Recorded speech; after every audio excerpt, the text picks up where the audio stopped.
University of Arizona, and then SAMU's.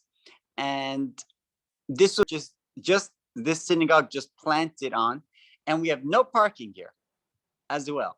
And the reason we have no parking is because this was an Orthodox, like the one in my hometown.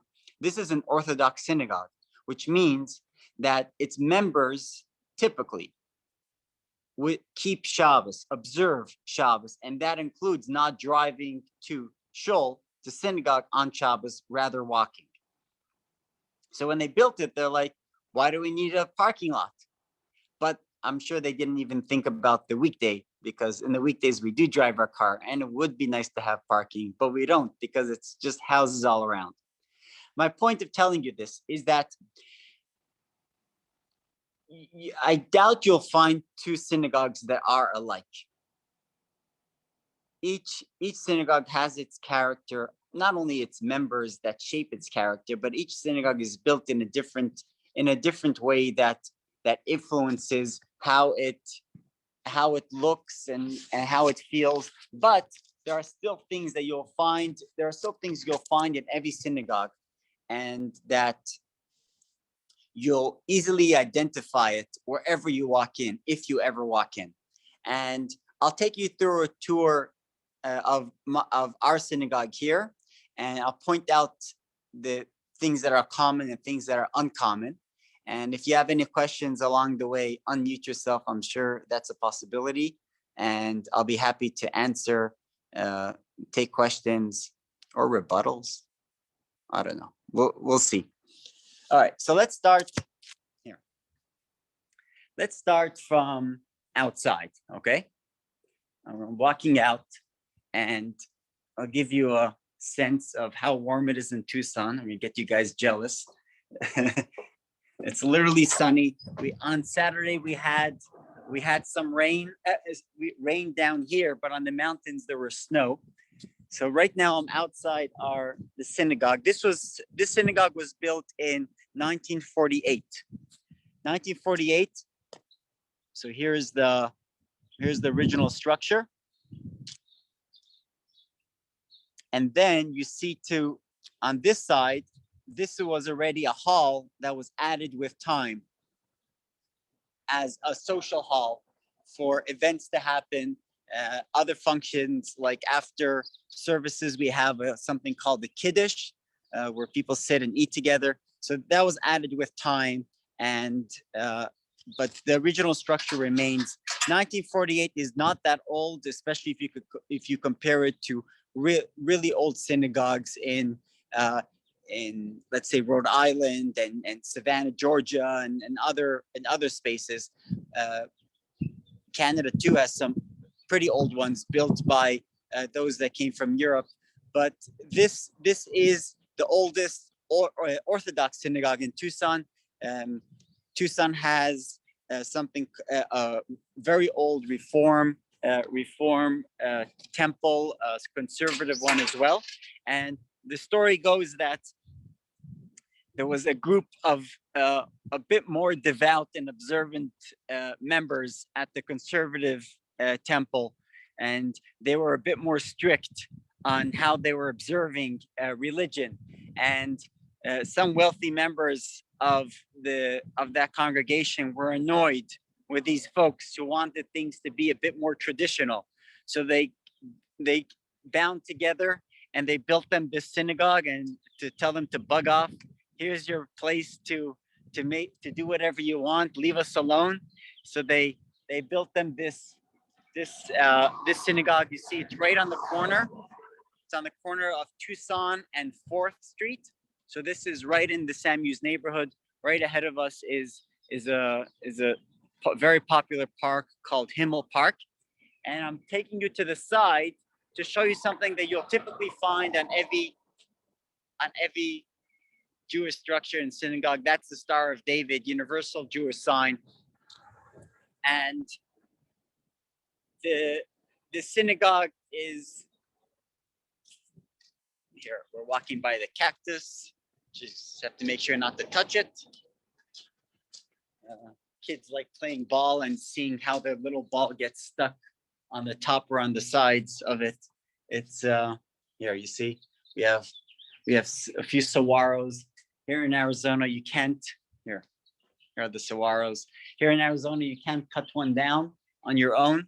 You need permission. It's Arizona treasure. So I'm entering the synagogue now. You'll typically see a mezuzah. That's a little scroll that is placed on every door in a Jewish home, including a synagogue as well. You'll see this everywhere. And as I walk in, let me flip actually, I'll show you behind me. There you go. So this is our sanctuary. So I just walked in. The sanctuary up front is the Aron Kodesh, which is the Holy Ark. And you'll notice here how there's a divider.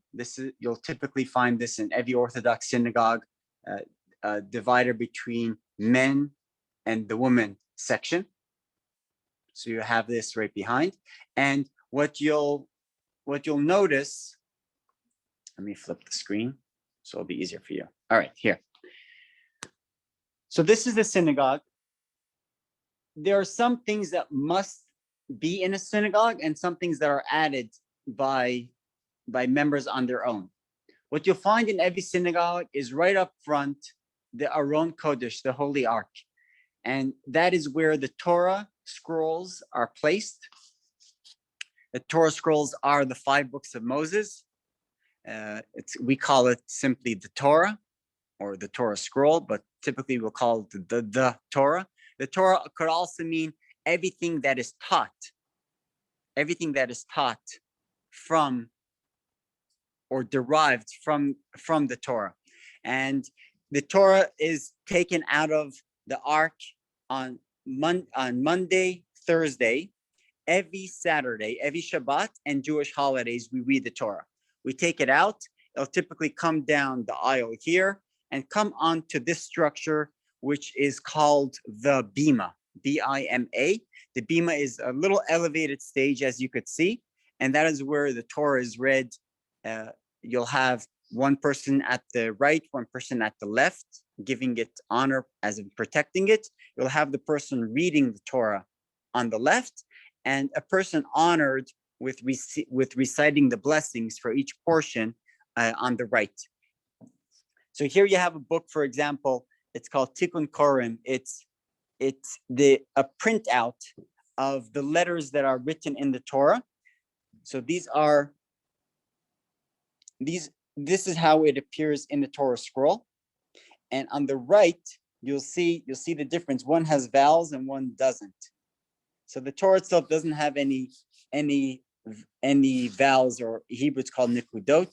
On the right side, you do in this printout just to help the reader practice in advance once he starts reading. As you can see, there is no punctuation in the Torah. It's one long bunch of reading, which is a bit difficult if you're not familiar.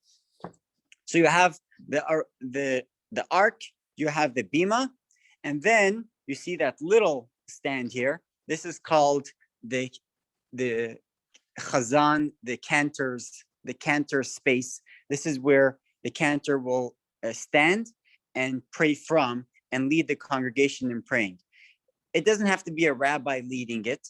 Typically, it's a member of the community. Wealthier communities have an appointed chazan, an appointed cantor who leads all the services. If there's a yard site, a passing, someone's praying for a loved one, they'll light candles in memory of that person, and they'll lead the prayers in that way. Speaking about loved ones, you'll typically find this in most synagogues. You'll see here the lights. This is a memorial board. You'll see names from across generations. 1928 right here, and we have 1886. The plaque is not from then, obviously, but it's in memory of someone who passed away in 1886. This is Amster, actually someone who, a family that built the structure in the back of the hall. And you'll see some candles lit, some candles not. That's because some of them their passing anniversary is during this month. So during that month, we'll simply light up the candle, and when the month ends, we'll undo it. And you'll find this pretty much in every synagogue in different ways. Not every time it's engraved and such look, but you'll have it everywhere. A synagogue really is structured after the Holy Temple in Jerusalem.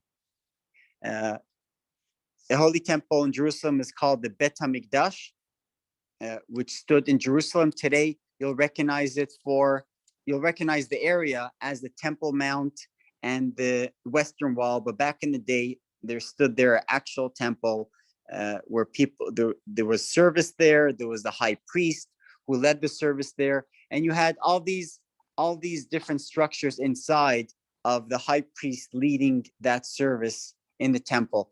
And what's interesting is that you'll find a lot of similarities between the current modern day synagogue and the Holy Temple. For example, you have right here, you have the washing bin, the washing station. In every synagogue, practically every synagogue, you'll have at the entrance a washing station, like a little sink with a cup that you can wash your hands, because before we pray, we wash our hands. And it's modeled after what they've done in the temple in Jerusalem. You'll have as well, you have the shofars, the ram's horn, which we sound on Rosh Hashanah. And typically you'll have candles being lit in the synagogue, similar to the menorah in the Holy Temple. So in a way, the synagogue is modeled after the Holy Temple in Jerusalem, where you have the Holy of Holies, which was the very end of the temple. You had the Holy Ark and the Ten Commandments in there, and written on the 2 tablets. That's our ark today. So our altar, which obviously we're not bringing sacrifices of animals in our synagogue, but our altar, our Bema, is similar to our altar. As you could see, it's a bit slanted, similar to the altar, which was slanted as well. So many structures of our synagogue is meant to replicate that original structure of the Holy Temple in Jerusalem. Now, the truth is, we weren't meant to have a synagogue. A synagogue wasn't in the plan of the Jewish life and structure. Back in the day, you had just one temple in Jerusalem, and no other temple was allowed to be built anywhere in the Holy Land of Israel. So it was just one. So think of it as one master synagogue, and that's it. There was nothing else meant to happen. But today we have a synagogue everywhere. And why is that? The Holy Temple was destroyed twice, and the Jews were sent into exile. And from this exile, they needed to figure out, how do we continue Jewish life when what we've known until now was not possible? And I think that's the Jewish story in a nutshell, of continuing to be challenged throughout the generations and always coming up with a way to adapt and remain true to our faith and our tradition.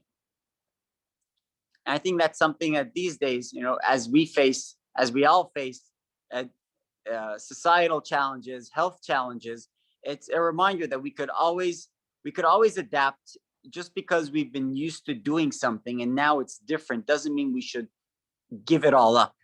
There's a way to move forward if we're just a bit flexible, not as in give up everything that you care about, but learn to switch a few knobs, switch a few screws, switch whatever is needed, change the shoes, but remain the same person who you are. And that's what the rabbis came up with then. They came up with the idea of a traveling or a mini synagogue. So God says, Va'asuli mikdash, when God says the instruction that I want a temple being built, he says, make me a sanctuary, v'shachanti b'socham, and I will reside in it. That's the instruction to build a temple. Now, this instruction seems a bit odd if you're familiar with Hebrew, because it says, build me a temple, mikdash, singular, build me a temple. And what does he say? And I will reside bisocham, which is plural for in them. So it's like I'm saying, please pass me a book and I will read all of them. What do you mean all of them? You just give me one book. God's saying, build me one temple. What do you mean I will reside in them?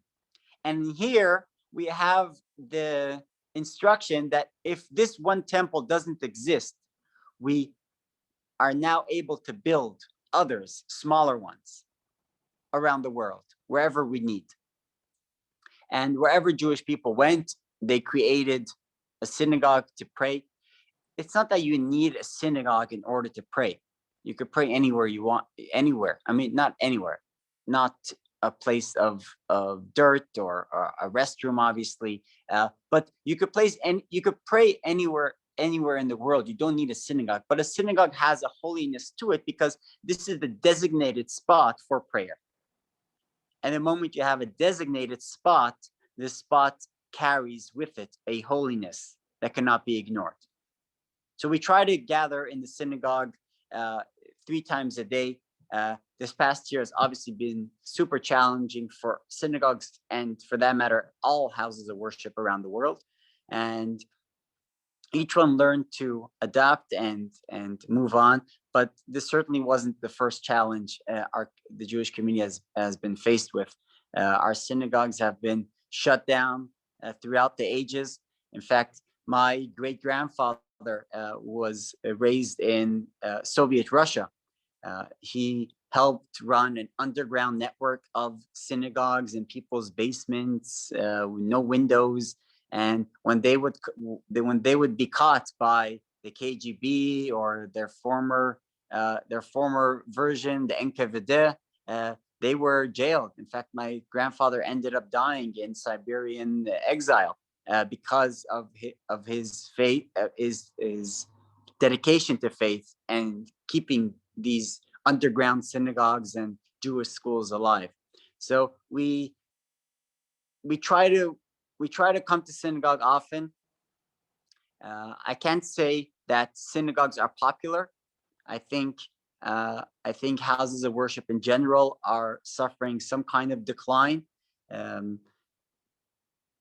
I think a lot of what we do on a regular basis has shifted from places to more experiences. And it's an ongoing challenge for synagogues to keep membership up. For example, this synagogue was built as its original name was Congregation Young Israel, which was part of the Young Israel movement, and nothing to do with Israel specifically, more like an Orthodox union of synagogues here in America. And when the senior rabbi here, who's now 60 something, happens to be my father-in-law, when he moved here in 1983, he says he was in his late 20s, just by stepping foot into the synagogue, he says, I dropped the age 50 by 50, because most people who would come to pray were 70 and up. So it was a challenge already back then to keep people around. Today, our synagogue is young. We have kids running around. We have young folks, men, women, children, all active and feeling part of it. And because the original structure of the synagogue has suffered, is moved to the hands of Chabad Tucson. Chabad is a Jewish outreach network around the world. Actually, the largest Jewish movement and organization in the world. You have it in Calgary as well. Rabbi Matasov and Rabbi Groner leading it by you guys. And what Chabad has done is say, instead of forcing people, shouldn't say forcing, but instead of obligating people to fit in to our structure, let's make things available to them wherever they are. wherever they're holding in their observance or in their faith. And so we try to make Judaism accessible to whoever wishes, not to proselytize. We don't need more people joining the religion specifically, but we want that whoever is part of it to feel more connected at the pace that they're ready and in the level that they're comfortable with. And so we eliminated the membership model of the synagogue. You don't need to pay to pray. So that has been out for years already. Chabad centers and synagogues around the world eliminated this concept, and over time, other synagogues as well have used this approach to try to engage other people and have them involved. So with this kind of approach, we were able to invite more people and for people to walk in whenever they're comfortable. We could have someone pop in on a regular Tuesday and we won't meet the person for another few months again, or sometimes just once a year. So they come whenever they could. But our general approach is that while a synagogue sounds important, and I know in other religions, houses of worship is key because that's where they worship. We don't stress the need to come to synagogue. It's great to pray in a quorum, which is called the minyan, a group of 10 and more. But Jewish life doesn't surround around the synagogue. Jewish life doesn't depend on the synagogue. It depends on each person on their own. It depends on their practice. You see, most Jewish holidays, while the prayers are said in the synagogue, the actual practice is done at home. Let's say on Shabbat, the Jewish day of rest, the holy day of rest. Most of the day's practices is meant to be done at home. The meal, which is a central part of the observance. You make kiddush, you sanctify the day with wine or grape juice. You cut challah, which is the best bread for French toast, obviously. You have the meal, you have fish and you have salads, and then you have chicken soup at night with matzo balls. And then you have main course of meat and chicken. You have the singing, you have the connection, you have the stories told, you have the Torah thoughts shared. That could only be done at home. Yes, sometimes we host Shabbat meals in the synagogue, but the real observance is really at home. And that happens with every holiday, like Passover that's coming right up. The Seder meal on the first and second Passover nights are done at home with the family. It's not meant to be a community thing. We hold a community Seder for people who can't organize one at home, but it's really a home-based activity. And that's most of the Jewish religion. Practice your faith wherever you are.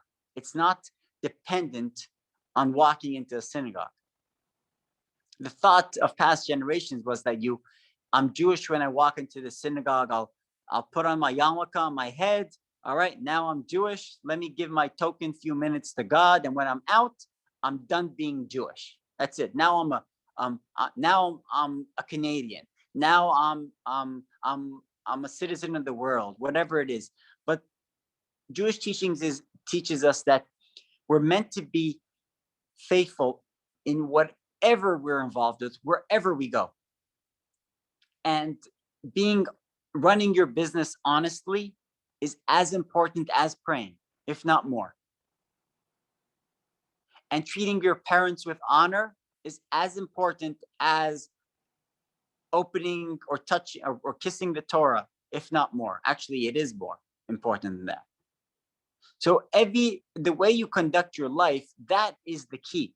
The observance in the synagogue is meant to inspire that, is meant to help you get to that point that you are living your life with purpose, with meaning, and that it's not just, okay, let me just put on my coat because I'm cold. Let me put on my faith because right now I'm in the sacred space. It's really, I'm always this kind of person.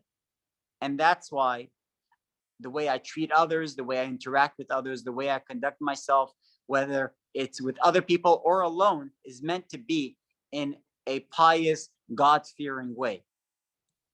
And this synagogue experience is meant to infuse that, is meant to add to that, complete that, but not be an alternative to that. And I think that's a big focus of Orthodox synagogues throughout the time. Typically, if you go on a tour of famous synagogues, whether you're doing it virtually like we're doing now, or when you're actually visiting, you'll typically find, and I know I'm generalizing a bit here, but you'll typically find that non-Orthodox synagogues are built fancier, they're greater, nicer structures than the Orthodox synagogues. This is as plain as it looks. It's a bit better looking than other Orthodox synagogues. And again, I'm generalizing. There are some stunning Orthodox synagogues built around the world, but I am generalizing. But the idea of making a synagogue the most stunning building around, in a way, originated in Germany, when German Jews were jealous. Enlightened German Jews were jealous of the fancy and the beautiful structures of the churches, the other churches in town, and try to compete with them on their turf by building a similar structure that also had all these stained glass windows and sound and looked very impressive and important, and in a way was used to not only compete, but was also used as a social structure. Here is when we dress in our best and we boast about our successes and our businesses and our vacations, etc. But that, I don't think that was the original idea of why we have a synagogue and why we pray. Because if we trace it back to the Holy Temple in Jerusalem, this is where we went to regret and pray and connect to God. This is where we were meant to be true to who we are, and doing anything else is pretty much defeating the purpose. So we try to we built the synagogues to keep that connection, but not be an alternative to anything else. And so that's why it's nice to have a fancy synagogue, but that there's no need for that. There's no requirement for it. Obviously, if someone's doing something, we're meant to be doing it beautiful. We cherish a synagogue. Funds are spent on the Torahs. You have the silver crown on the Torah, for example. You have here, for example, I have it right here. It's called the yad, which is the hand, right here. So this is a silver stick that we point while reading the Torah, and you have this on. You have other things that we place on Torah because we try to show how we cherish and care about it. But it doesn't come instead of something. It's in addition to something. For example, here we have a few Torahs, and you see this small one right here. Its handles are made out of silver. And each Torah, they spent its months to write it very carefully. So this is all showing how much we cherish. But again, the idea is not to shift the focus. The idea is not to distract. The idea is to add to this full experience. So that's a synagogue in a nutshell. I'll be happy to expand speaking about other areas. Another thing that you'll very often find in synagogues are the books. Tons of books. And this is not all of it that we have. This is just some of it. And we have tons of books because we're constantly studying. We're constantly trying to grow in our understanding, and we don't see observance as you just pray and you leave, but faith is an ongoing journey that we try to constantly develop and expand. And that's why throughout the generations, you have so many additional books being written every single year of more ideas and more more explanations on Jewish law and Jewish teachings and trying to make it relevant and practical to everyone. What questions do you have? Well, first of all, I'd like to thank you. I know I've seen this synagogue outside when my grandparents drove me around Tucson, but it was a real treat to see the inside. No matter, it doesn't, to me, it never matters what the synagogue looks on the outside or if it's plain on the inside. I want to see it. Like, I need to see the inside. So thank you so much for taking us for a tour. And I know I have questions, but I'm going to let anybody else ask theirs first, because mine are a little bit more specific to your congregation. I have a question. I'm sorry, I forget the word, but the little scroll that was beside the doors. Mm-hmm. Can you? The mezuzah, yeah. Yeah, can you describe that and explain that a little bit more? Sure. That is a scroll. I'm looking if I have an open one here, and I could actually show it to you. Here, one second. That, see, I have one here. Let me see if I could open it. The idea of that of the scroll, it's called a mezuzah, Mezuzah. So it's called a mezuzah, and the instruction to have one is based on the verse of Shema Yisrael, the Jewish declaration of faith. You say, "Hear, O Israel, the Lord is our God, the Lord is one." So Shema Yisrael, Hashem Elokeinu, Hashem Echad. And right after it, it says it in the Torah that you should write these words and have them on the doorposts of your house and upon your gates. And so we have here, this is the mezuzah. And if you could see closely, there's the scroll right inside. So it's written by a special scribe. Most rabbis are not scribes. A scribe is a separate profession and expertise. So scribes are not necessarily rabbis, and rabbis most likely are not scribes, although some are. And what's written in this scroll is the Shema Yisrael. And the verse after that, you have Baruch Shem, and then Ve'ahavta, you shall love the Lord your God with all your heart, with all your soul, and with all your might. And we place this as a protection for, better than ADT, if you're familiar with that alarm company, as a protection, God's protection for us in front of our house. In fact, my home and many other homes have this mezuzah on every single door of the house, besides for the restroom, obviously, or a tiny closet. But on every other dorm, you have a mezuzah hanging, and it's seen as a protection, and also it's a declaration that this is a godly home, or this is a home that at least tries to be godly. And we have this with us. We have this, and we have it on the synagogue as well. So you'll find it in different sizes.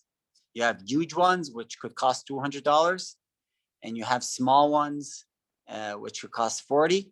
But typically, if you find a very tiny one, so that means half this size, typically it's not kosher, because it has to be written on actual parchment, and it has to be written with actual ink by hand. So a copy printed from a printer is not good. It's not considered the actual scroll. And sadly, there are many stores that sell it to tourists, unsuspecting tourists, or just Jewish people who are not that familiar with the details, and they just sell them pieces of paper. And sometimes it's pieces of paper, sometimes it's actually words from another religion that ends up in these scrolls, which is kind of insulting, even that you would use one religion to satisfy another. But yeah, these are the mezuzahs. I hope that answered. Yeah, thank you so much, and thanks for the tour as well. This was so awesome. I'm learning so much. I've never seen inside a synagogue, so this was incredible. My pleasure. What other questions do we have? I have a question on how your congregation has been doing during COVID. Like, how have you adapted? What kind of things are you doing now? Because I know my community, we've done completely virtual for a year now. It kills my rabbi. It kills me too. I miss being in person, but I want to know how your congregation has continued to meet or continue to do your best to keep everybody safe, but also continue your practices. What have you adapted? Well, I'll tell you what we're not doing. Let's start with that. We haven't done services on Zoom. Okay. And that's an Orthodox thing. The instruction that we keep the Sabbath and that we observe mitzvot is that we're not meant to turn on electricity on the Jewish day of rest and holidays for that matter. And it doesn't only spill into that fact, it goes into other areas as well. So to pray, we need 10 people present, physically present. And one of them could be reading the newspaper and not praying, but they still have to be present. So everyone has to be here. Doing it virtually is a good feeling, but it's not, according to Jewish law, it doesn't mean that you have 10 people. So we haven't been doing it. And I know other congregations, conservative reform and reconstructionists, etc., are doing as you're the one that you're affiliated with, are doing virtual gatherings. But I'm afraid this is going to come back to bite them really bad. And the fact that your rabbi is worried about it, or she's worried about it, there's good reason for that. Because the moment you provide an alternative to something, an alternative that's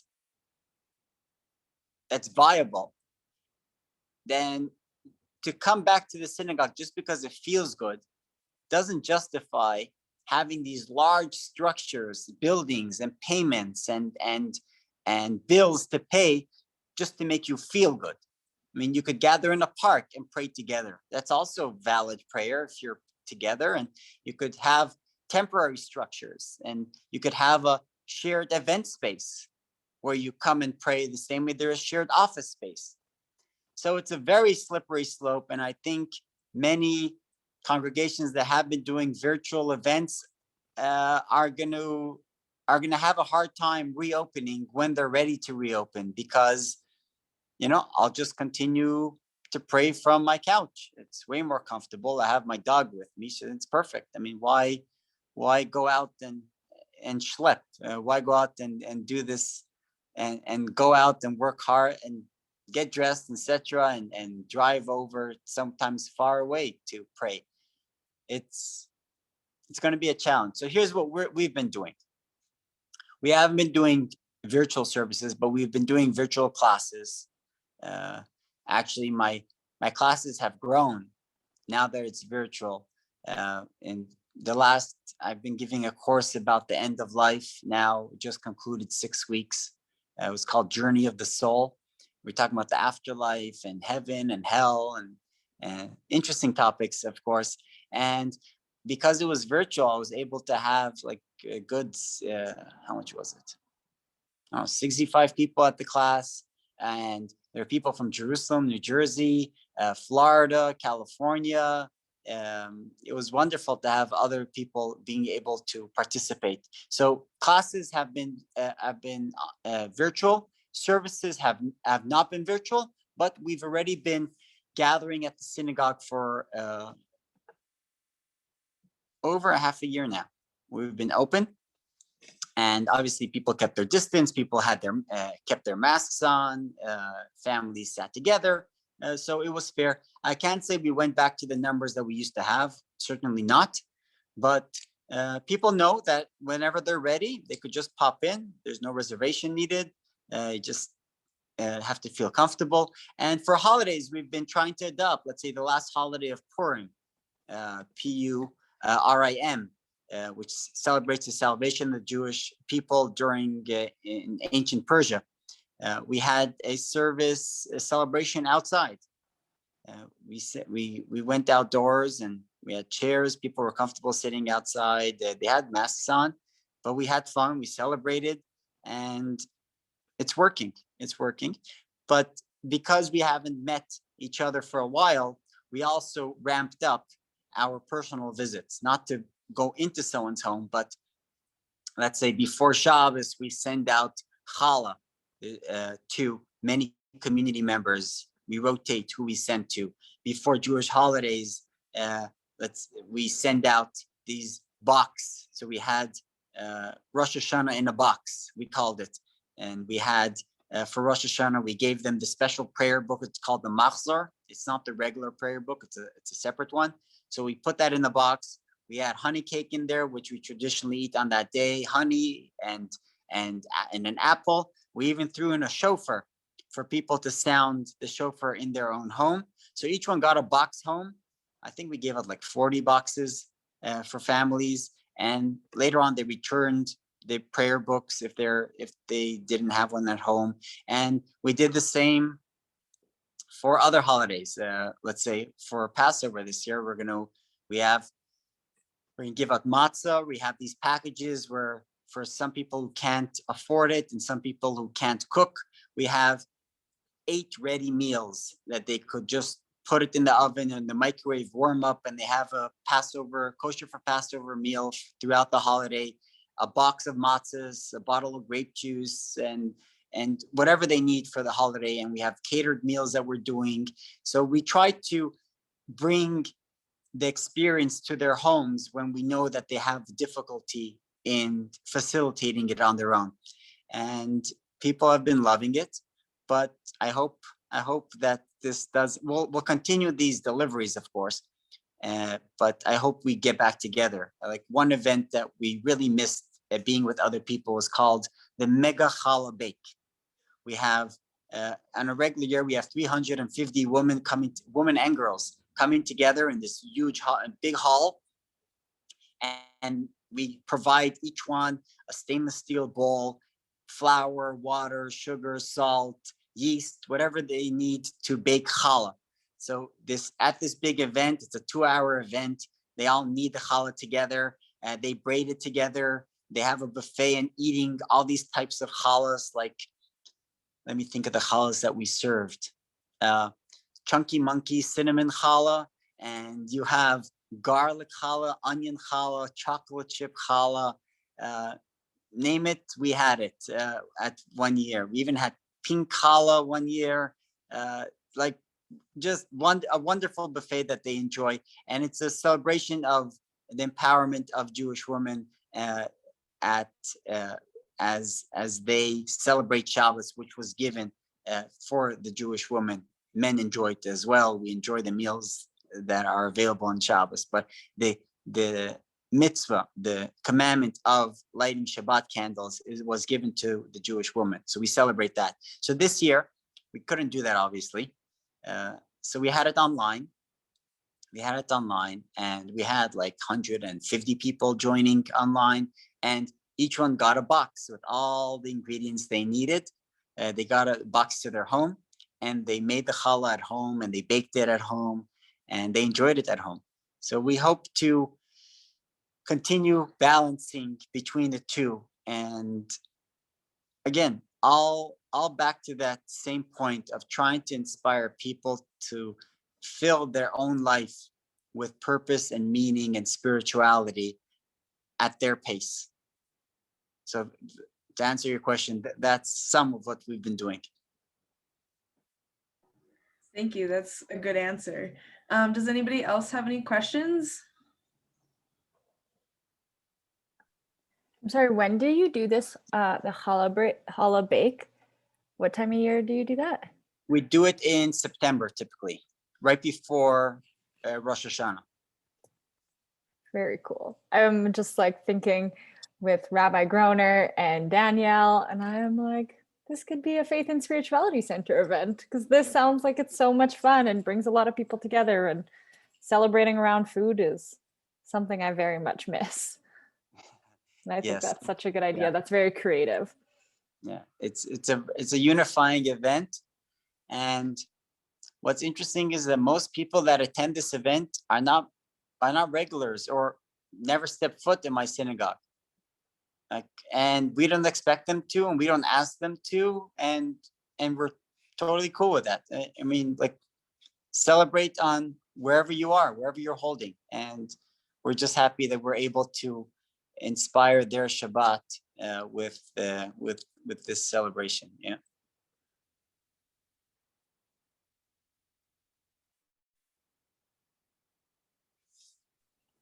So I do have one more sort of question. I mean, I know what the holiday of Passover is, but would you mind explaining what it is for everybody else, seeing as it is coming up pretty soon? Sure, I'll be happy to. Passover, pronounced Pesach, which is a bit more difficult to pronounce. Pesach, Pesach, is the Jewish festival of freedom. We were enslaved in ancient Egypt by a king named Pharaoh, or some identify him as the historic Ramses II. And this king enslaved the people because he was threatened by their numbers. The Israelites then, or the Hebrews as they were called, were large in numbers and successful. And he was worried that they might take over. And he was more worried that they were different. It's the different that really scares us.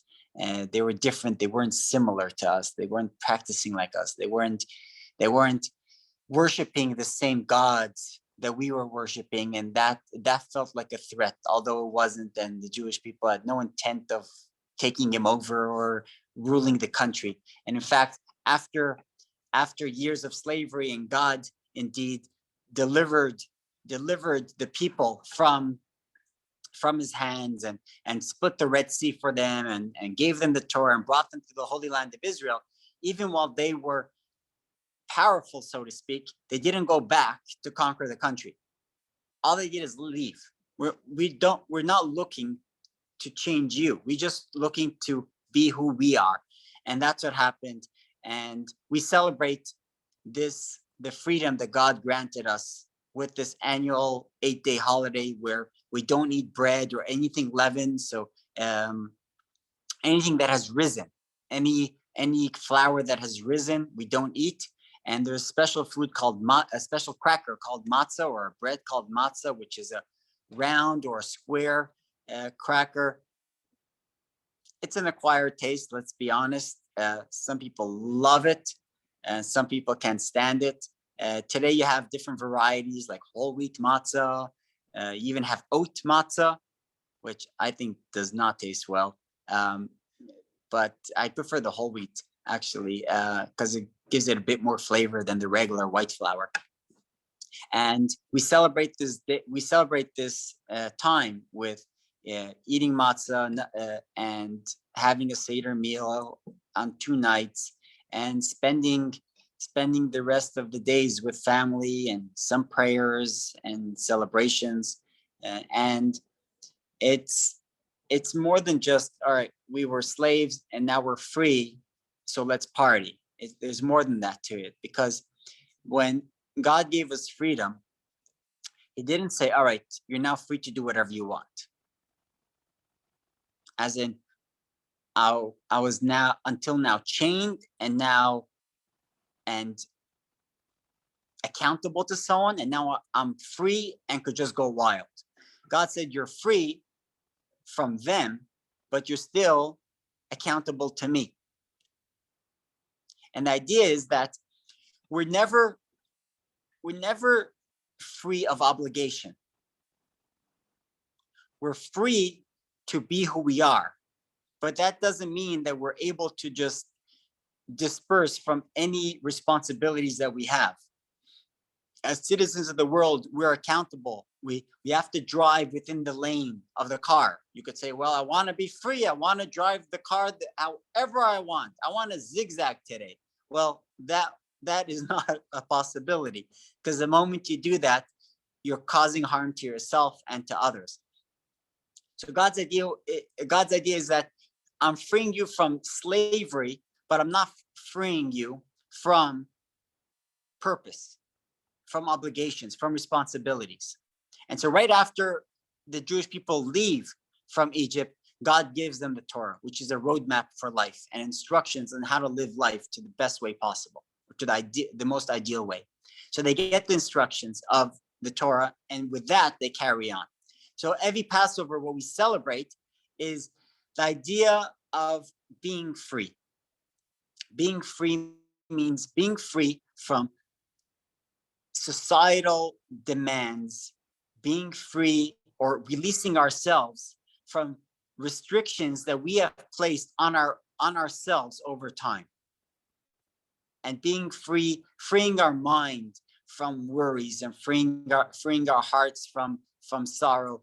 The idea is to connect to this concept of freedom to be who you really are, and that's practiced through the holiday by remembering the story of the Exodus from Egypt, and by practicing humility, which is what the matzah bread actually is, a very humble bread that's only made of 2 ingredients, flour and water. That's it. And we don't give it enough time to rise. We throw it straight into the oven. There's no time for it to become a pita or something else. We just go straight in. So the idea is that be who you are during this time and be free from anything that has been stuck to you during this time. So I think it's an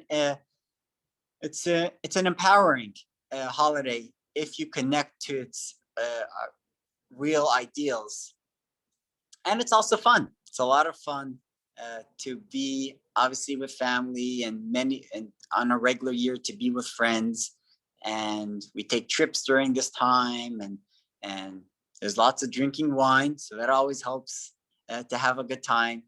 And it's a wonderful time. It comes right during spring, and it's a time that me and my family always look forward to. Thank you so much. Is there any other questions? No? Okay, well, I do have one quick question because I like to know what every rabbi thinks about this. So I grew up with my grandparents telling me that I would not be buried in a Jewish grave if I got tattoos. What are your thoughts on that, around tattoos?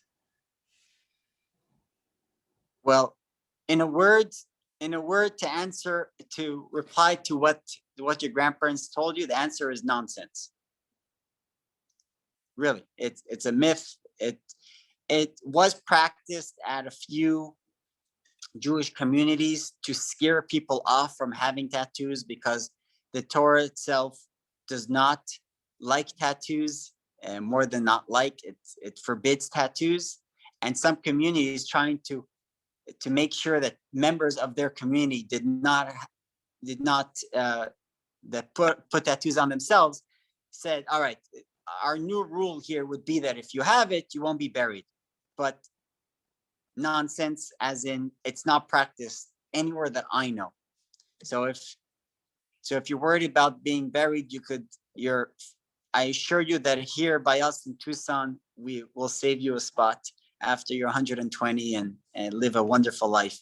A word about tattoos. I assume you're asking this because you already have one, so it's a bit too late for me to say this. But just because you're so curious about the topic, why does the Torah forbid tattoos? Why? Things have to make sense, right? So why?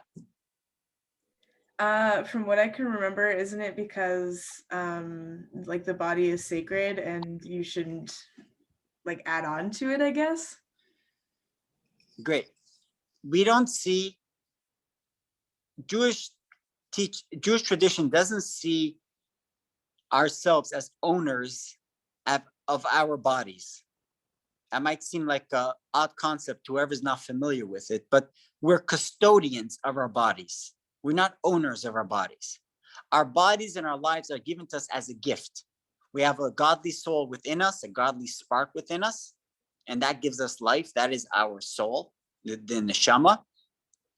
And our bodies are meant to be here to work with the soul, to help the soul carry out its mission in the world. So the soul doesn't have hands, feet, eyes, ears, mouth, brains, but providing all that to the soul allows the soul to do good in the world and to lead a productive and divine life. And if we see the instruction that we're custodians over the body, then harming the body is something that's forbidden, because you're not allowed to harm something that's not yours. That's why, with the same train of thought, committing suicide is forbidden. You don't have the right to end your life. It's not yours to end. The same way you didn't decide when to start it. And we don't decide when to end it. It's all God's choice. Sadly, in our community here, we just dealt with a suicide of a 19-year-old boy. It was heartbreaking. I mean, he was a wonderful person. He went through abuse in his childhood and had mental health issues throughout his life. He really suffered throughout his life, but he always tried to do the right thing, make the right decisions.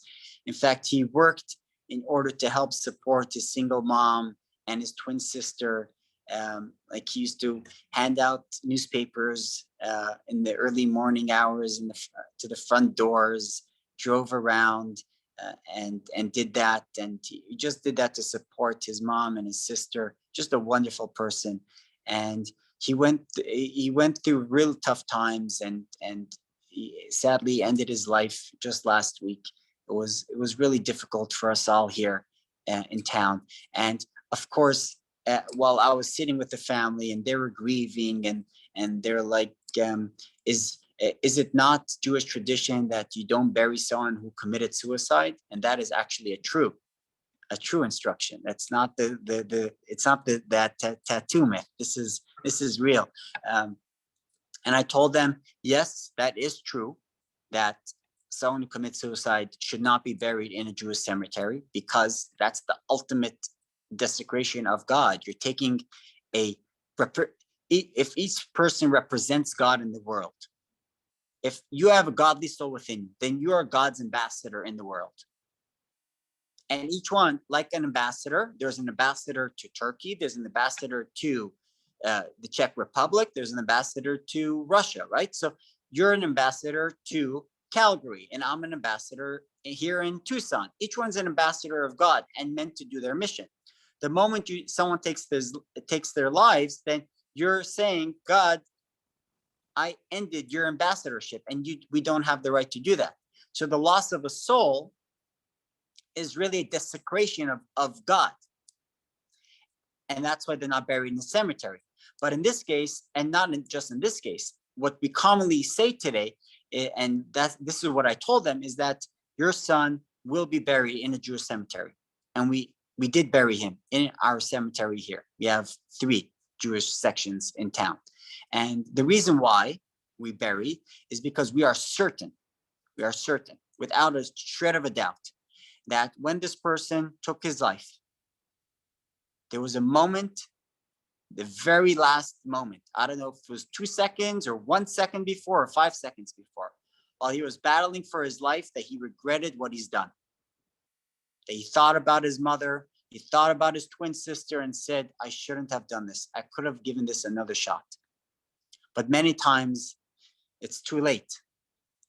Many times it's too late, and we don't know. They don't get a second shot, and that's how tragic such cases are. Because however difficult life is, time heals, and however terrible it seems like right now, it does get better. It does change, and of course, if we work on it and we do what we need to do. But any difficult time is not here forever, and there's no reason to give up. There's no reason to give up on any difficult time. And especially if we know that we have a godly soul within us that's infusing us with spirituality, with divinity, then why squander that opportunity? Because we only get one life. So why Why just give up? Besides for the terrible pain that you leave behind for everyone else, but just for yourself. I mean, God's with you, and yes, there are tough times and there are easier times, and there's no reason to squander that. So we don't take our lives, and with that same train of thought, we don't desecrate our body, let's call it, with tattoos. So I hope I convinced you not to get more. At least that's already a plus. But either way, whether you get more or not, that's your decision, of course. But either way, the Jewish cemetery in Tucson will be happy to host you when you're really, really, really, really old. All right. Thank you so much. Yeah, I will make sure to put that in my will so my children and grandchildren know that, hey, she's supposed to be buried in Tucson, 100 years in the future. It'll be good. Thank you so much. Amen. Amen to that. Is there any other questions or no? All right. Well, thank you so much, Rabbi. I really appreciate it. And thank you for accommodating the time change that I was not aware of until this morning. And thank you, although it was slightly depressing, I'm very sorry to hear that there was a suicide in your community. That's always hard. But you did give us some lovely words of wisdom to live off of with this time in COVID. So thank you so much for that. And we really appreciate your time and showing us your synagogue and teaching us more things that, we can always think about during our days. So thank you so much. Thank you. It's been a pleasure to see you guys. And if you're ever in Tucson, search Chabad Tucson, and I'll love to meet you in person. Awesome. Thank you so much. Have a wonderful rest of your day. You too. Bye-bye.